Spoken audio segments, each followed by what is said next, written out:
Hello friends, તો હું તમારી સાથે શેર કરું છું ચણાનું chaat. Yummy yummy and tasty tasty. તો ચાટ માટેની બધી તૈયારી થઈ ગઈ છે. જો ચણા બફાઈ ગયા છે અને ડુંગળી છે ને એનું પણ કટિંગ કરી લીધું છે, મસ્ત ઝીણું ઝીણું.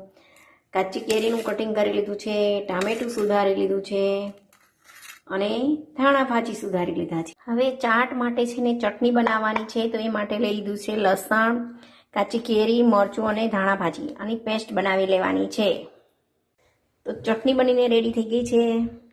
ચાટ અંદર છે ને આ તળીને વેફર નાખવાની છે, એટલે વેફર પલાળી દીધી છે. તો વેફર પણ હવે તળાઈ ગઈ છે.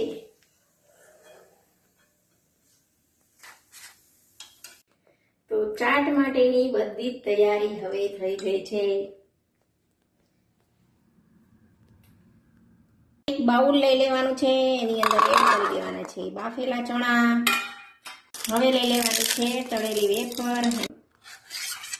હવે લઈ લેવાનું છે ટામેટું સમારેલું, કાચી કેરી, સમારેલી ડુંગળી. હવે એડ કરવાની છે આ ગ્રીન ચટણી,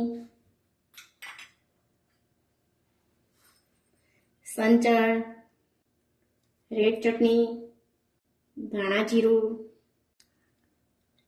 અને લીલા ધાણા. બરાબર મિક્સ કરી લેવાનું છે. તો જો મસ્ત ચાટ બનીને રેડી થઈ ગયો છે. ગાર્નિશિંગ માટે એડ કરશું સેવ અને લીલા ધાણા.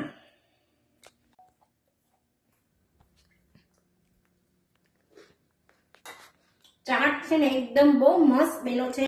આ ચાટની રેસીપી તમને સારી લાગે ને તો લાઈક કરજો, કોમેન્ટ કરજો અને શેર કરવાનું તો ભૂલતા જ નહીં, અને ઘરે બનાવજો જરૂર.